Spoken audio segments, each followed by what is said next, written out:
Hello guys, कैसे हैं आप लोग। ग्लोबल हेल्थ लिमिटेड और मेदांता हॉस्पिटल, इस कंपनी का आईपीओ नवंबर 3 से ओपन होने वाला है।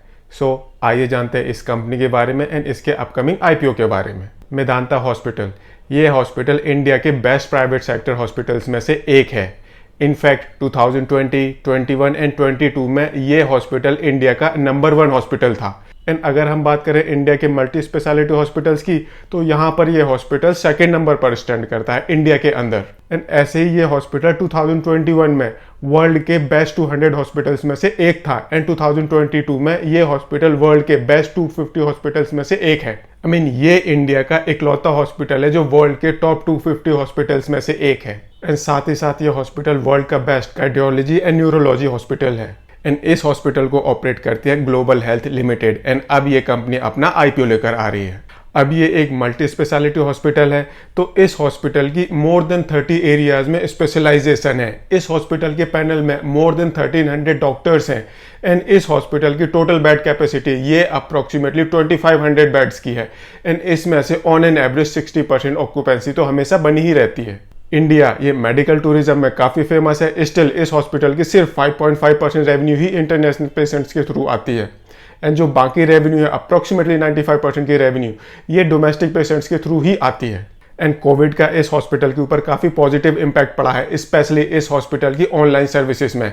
तो आफ्टर कोविड जो मेडिकल कंसल्टेशन होता है, जो वीडियो कंसल्टेशन होता है, वहाँ पर इस हॉस्पिटल में अप्रोक्सीमेटली 1400% की ग्रोथ हुई है। अब इस हॉस्पिटल को लीड करते हैं डॉक्टर त्रेहान। डॉक्टर त्रेहान को पद्मश्री एंड पद्म भूषण अवार्ड मिले हैं। ये इंडिया के 3rd and 4th highest civilian awards हैं। एंड साथ ही साथ डॉक्टर त्रेहान को ये इंडियन फादर ऑफ कार्डियोलॉजी के नाम से भी जाना जाता है। एज ऑफ नाउ इस हॉस्पिटल के नेटवर्क में 5 हॉस्पिटल हैं। छठा हॉस्पिटल इनका अंडर कंस्ट्रक्शन है, वो नोएडा में है एंड 2025 में ऑपरेशन होने के पूरे चांसेस हैं। अगर हम बात करें इस हॉस्पिटल की स्ट्रेंथ की, तो इनकी लेटेस्ट टेक्नोलॉजी, इनके लीडरशिप, इनकी स्पेशलाइजेशन, ये इस हॉस्पिटल के कुछ स्ट्रेंथ्स हैं। नाउ अब अपने फाइनेंशियल्स को ठीक करने के लिए इस हॉस्पिटल को कुछ फंड चाहिए एंड उसके लिए ये अपना आईपीओ लेकर आ रहे हैं। इनका आईपीओ 3 नवंबर को ओपन होगा, 7 नवंबर को आईपीओ क्लोज हो जाएगा एंड 16 नवंबर को इसकी बोथ बीएससी एंड एनएससी में लिस्टिंग होगी। इनका टोटल आईपीओ साइज है अप्रोक्सीमेटली 2205 करोड़ रुपीस का है। इसमें से 500 करोड़ रुपीस का फ्रेश इशू है एंड बाकी ऑफर फॉर सेल है। एंड 319 से 336 रुपीस का प्राइस बैंड है। एंड इस हिसाब से इनकी पी वैल्यूएशन होती है अप्रोक्सीमेटली 43 की। एंड ये पी वैल्यूएशन अपनी इंडस्ट्री में one of the lowest side में है। एंड जो इस आईपीओ के थ्रू इनके पास पैसे आएंगे, उनका ये कंपनी यूज करेगी अपनी डेट्स के रीपेमेंट के लिए एंड कुछ पैसे यूज होंगे जनरल कॉर्पोरेट पर्पजेस के लिए। इस आईपीओ के बाद इनकी फाइनेंशियल हेल्थ थोड़ी सी इंप्रूव होने वाली है। इनके इंटरेस्ट एक्सपेंस ये थोड़े से कम होने वाले हैं एंड इस वजह से इनका return on equity and return on capital employed ये इंक्रीज होगा। इस आईपीओ के बाद इनकी फाइनेंशियल हेल्थ थोड़ी सी इंप्रूव होने वाली है, प्रॉफिट थोड़ा सा इंक्रीज होने वाला है। अब मैंने बात की फाइनेंशियल हेल्थ की, तो देखते हैं इनके करंट फाइनेंशियल्स कैसे हैं। अगर हम इनके टोटल एसेट्स देखते हैं तो वो कंटिन्यूसली स्टेडली धीरे धीरे इंक्रीज होते जा रहे हैं। इस हॉस्पिटल की रेवेन्यू इसके साइज को जस्टिफाई नहीं करती, बट स्टिल इस हॉस्पिटल की रेवेन्यू ये कंटिन्यूसली इंक्रीज होती जा रही है। प्रॉफिट मार्जिन्स भी इनके कंटिन्यूसली इंक्रीज हो रहे हैं एंड मार्च 2022 में इनके प्रॉफिट में एक सडन जंप आया है। एंड इसी वजह से इनके ऑपरेटिंग मार्जिन्स इंक्रीज हुए हैं, नेट मार्जिन्स इंक्रीज हुए हैं, return on equity, return on capital employed, ये सब थोड़ा सा हमें बड़ा नजर आ रहा है मार्च 2022 के रिजल्ट्स में। ऐसे ही अगर हम इस हॉस्पिटल का प्रॉफिट देखते हैं तो वो भी इस हॉस्पिटल के साइज को कहीं से भी जस्टिफाई नहीं करता। एंड जब हम इस हॉस्पिटल के प्रॉफिट्स को इस हॉस्पिटल के ऑपरेटिंग कैश के साथ कंपेयर करते हैं तो वहाँ पर हमें एक बहुत बड़ा वेरिएशन देखने को मिलता है।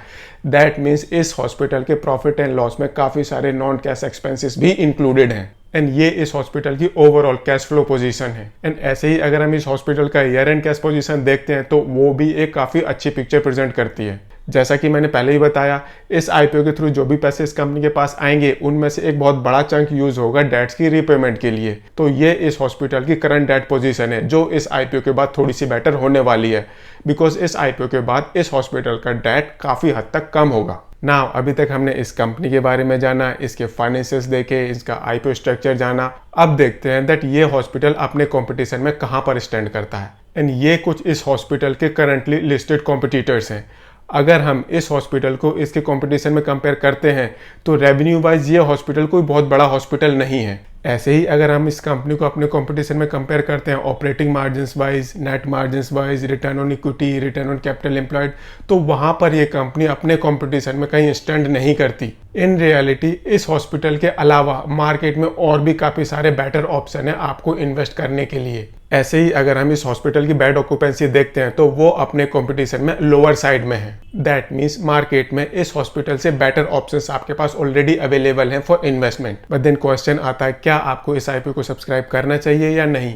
Again, this is your personal decision and you should consult your investment advisor before subscribing to this IPO or any other IPO. But again, हमें कुछ फैक्टर्स जरूर कंसीडर करनी चाहिए, जैसे कि इनमें सबसे पहला फैक्टर है दैट ये हॉस्पिटल इंडिया का सबसे बेस्ट हॉस्पिटल है। वर्ल्ड में कार्डियोलॉजी, न्यूरोलॉजी वाइज ये हॉस्पिटल बेस्ट हॉस्पिटल है। ये इंडिया का इकलौता हॉस्पिटल है जो वर्ल्ड के टॉप 50 हॉस्पिटल्स में इंक्लूडेड है। तो बेसिकली ये एक ज्वेल है जो आपके पोर्टफोलियो में होना चाहिए। अगर आप इस हॉस्पिटल के फाइनेंशियल्स को देखकर इसमें इन्वेस्ट करोगे तो मे बी आपका डिसीजन कुछ और हो, बिकॉज फाइनेंशियली मार्केट में इस हॉस्पिटल से बेटर ऑप्शंस ऑलरेडी अवेलेबल है। एंड साथ ही साथ जो इस आईपीओ का टोटल साइज है एंड उसमें जो फ्रेश इशू कंपोनेंट है वो काफ़ी कम है। दैट मीन्स इस आईपीओ की वजह से इस हॉस्पिटल की फाइनेंशियल हेल्थ में इतना फर्क कुछ नहीं पड़ेगा। एंड आई थिंक ये हॉस्पिटल अपना आईपीओ लेकर आ रहा है बिकॉज इसको अपने एग्जिस्टिंग इन्वेस्टर को एक सेलिंग अपॉर्चुनिटी देनी है एंड साथ ही साथ इस हॉस्पिटल को अपनी वैल्यू अनलॉकिंग करनी है कैपिटल मार्केट में लिस्ट होकर, जिसको हम बोलते हैं दैट बहुत सारी कंपनीज अपना आईपीओ लेकर आ रही हैं to get the benefit of listing. अगर आपको वीडियो पसंद आया हो तो इसे लाइक शेयर जरूर करें, चैनल को सब्सक्राइब करें। Thank you.